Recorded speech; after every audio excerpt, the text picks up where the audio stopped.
this is Nancy with Life's Blessings and Homeschool, and today I just want to give an update on our homeschool and how it went. This is kind of an end of the year update as well as our May 2020 update, even though we're actually in June now.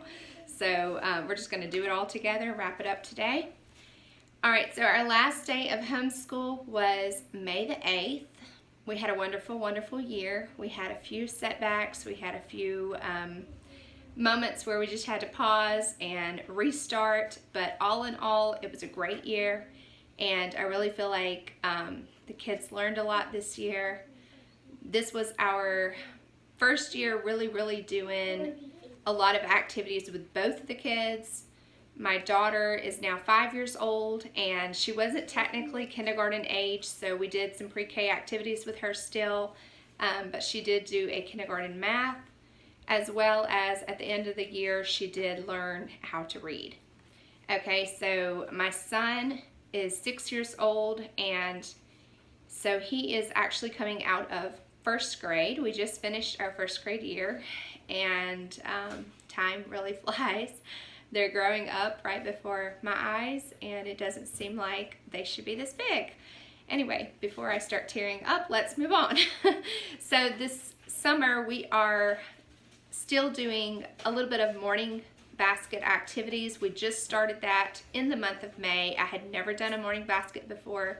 I had shared in a post on one of my videos describing the morning basket that I was intimidated by the morning baskets because I saw all these veteran moms that had the morning baskets, and they looked so complex, and I didn't understand, how it would work with our homeschool. I thought maybe it would complicate things, but in actuality, it simplified things for us. So we are still enjoying some of those activities, such as, doing our read alouds, the riddles, the hidden pictures, things like that.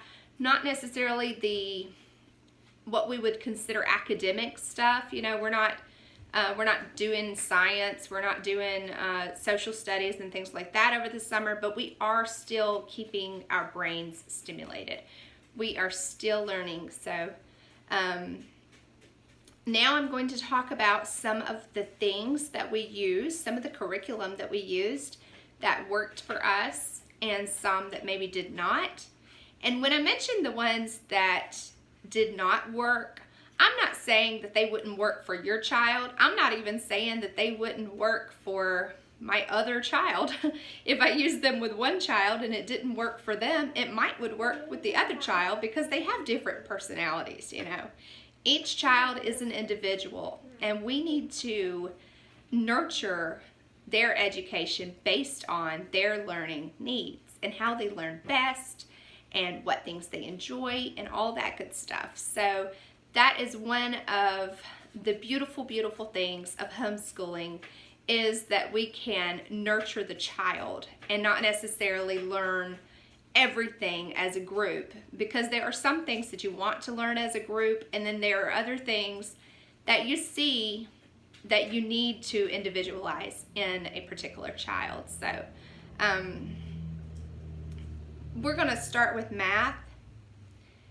I used Abeka K5 with my daughter, and like I say, she wasn't really in kindergarten this year. It wasn't technically time for her to be in kindergarten. Not that I really care much about the grading system that the public school uses, although I do understand that they have to keep the children, on certain levels. I understand the concept, but as far as homeschooling, it doesn't really apply a lot of times.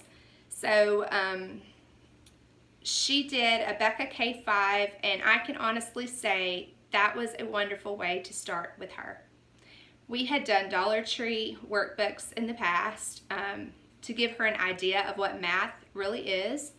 We had done flashcards. I had written out a little bit of math problems. We did math through conversations, same way that I taught my son math. And then her first formal curriculum was Abeka K5, and I can honestly say it worked for her. It was a wonderful, wonderful start to her. Will we be continuing to use Abeka next year for my daughter?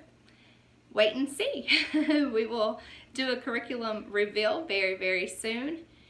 Whenever I get everything together, I will make a video showing you every curriculum that we will be using for next year. So you will just have to stay tuned. So if you're not already subscribed, I invite you to subscribe to our channel. And if you have been subscribed for a while, we thank you so much. And let's move on to math with my son.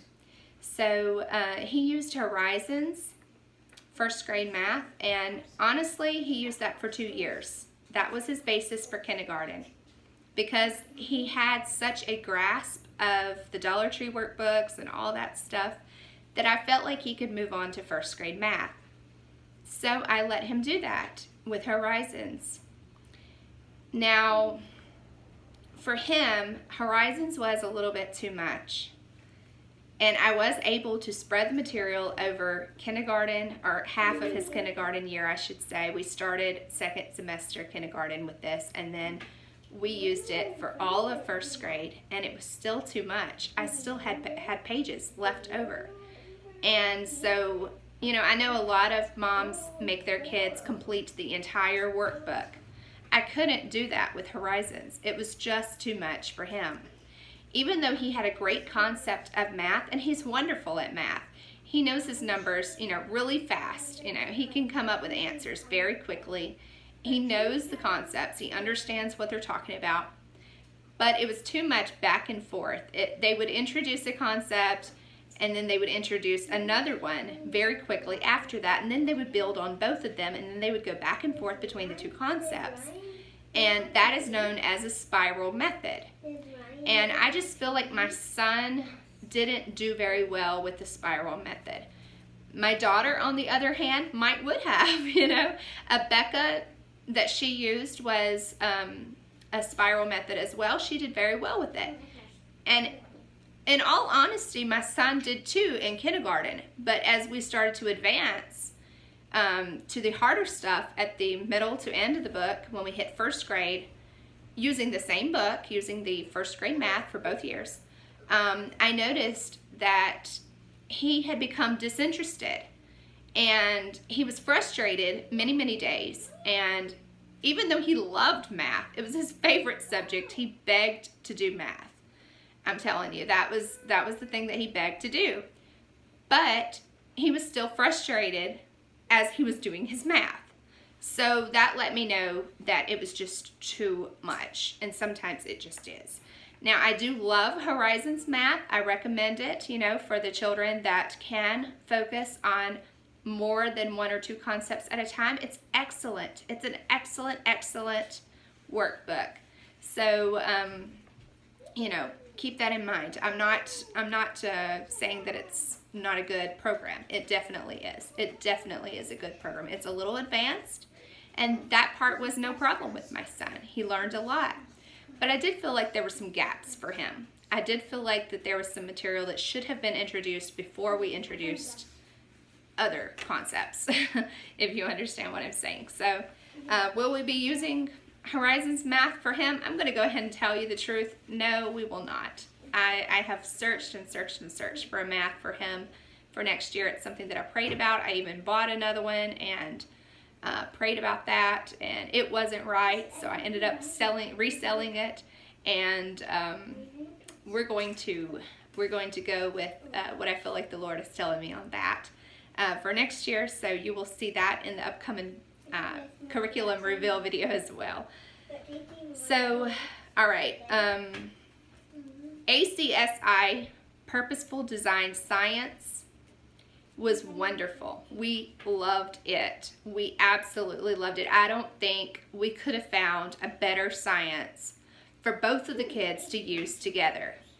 They used this together as partners and worked through this very diligently.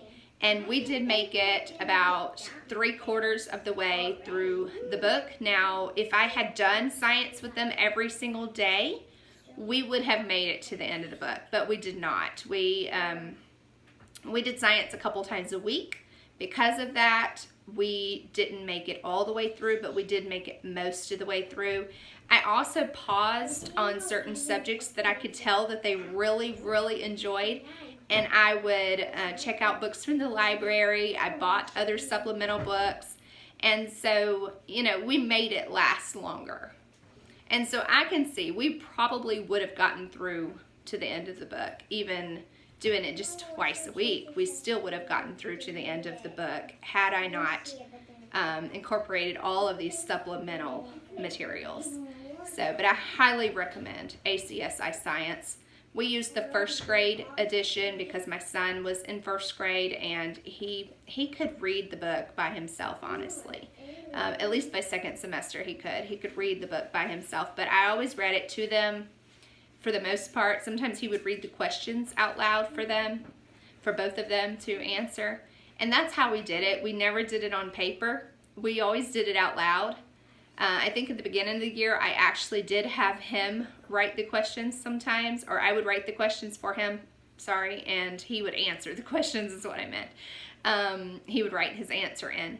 But we stopped doing that because, you know, we were allowing my daughter to listen in as well, and I felt like that wasn't really giving her as much of an opportunity to give her answers. She wasn't as confident in giving answers when I was actually making my son write his answers. So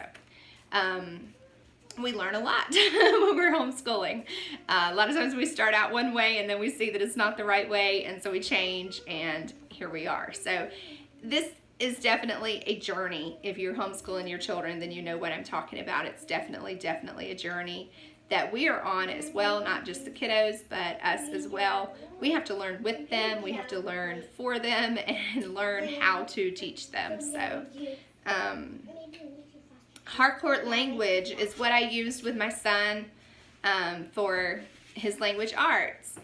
And while it's an excellent program, he is still very young. He is 6 years old, like I said, and this was a first grade book, but it's very much a textbook type resource. And we knew that it was, but there I was, you know, trying to make homeschooling school at home.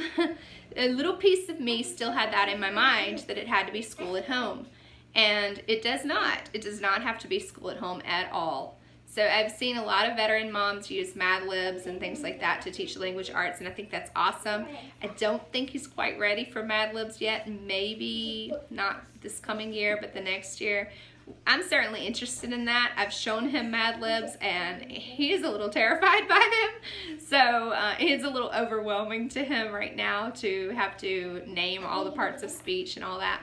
So we won't be using any Mad Libs or anything like that next year, but we do have something in mind that will teach him more of the concepts of the parts of speech and where commas go, where, you know, punctuation goes, and proper capitalization and things like that. So I do have a program in mind to do that next year, and we will be sharing that as well when we do our curriculum reveal.